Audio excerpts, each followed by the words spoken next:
What's up guys, Coach Leo here, your certified strength and conditioning specialist. And today in this video, what I'm going to show you is our stretch routine that I have all our members who finish with their workout do as soon as they're done.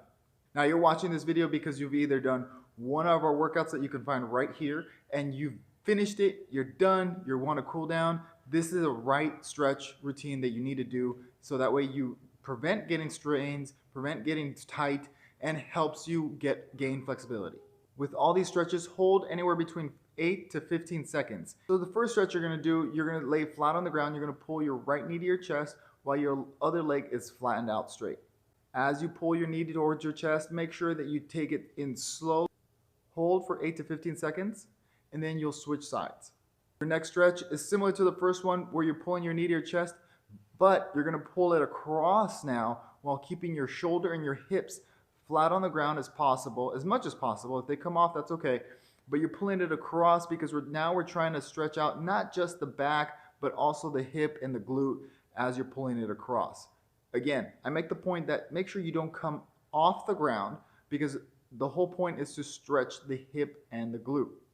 Your next stretch, you're going to put your right ankle on top of your left knee. You're going to reach around with your arm towards your knee, and then your other hand's going to pull down on your shin.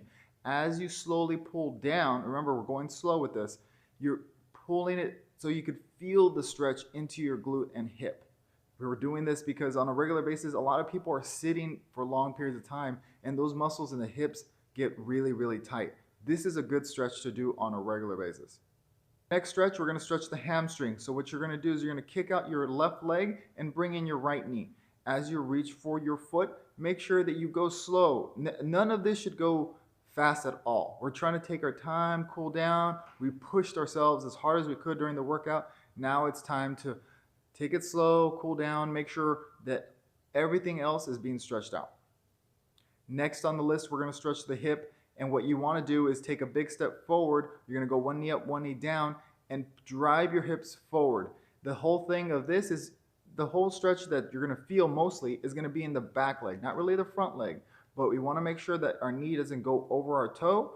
And as we push forward, we drive our hips so that way all that stretch goes into the back leg and really extending ourselves through.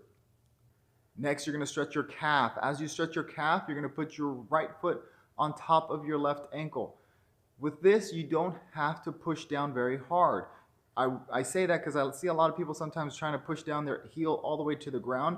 The whole point of this is just to get a long stretch into the gastroc because again, it'll get tight from being in certain positions. If you're moving around a lot, if you're doing burpees, or if you're doing squats and you're having a tough time doing squats, stretching the gastroc can really help gain that flexibility so that way you can start to do a better squat. Next, you're going to stretch your quad. Make sure that when you're doing this stretch, you're not pulling on the foot. I see this mistake being done quite a bit. And the problem is that you're not getting the full effect of the stretch. You want to pull on the ankle, not the foot. I was about to say foot. See, I already made the mistake. But make sure you pull on the ankle, right above the ankle, not the foot, because if you pull on the foot, there is so much mobility in your ankle that you lose a lot of that stretch.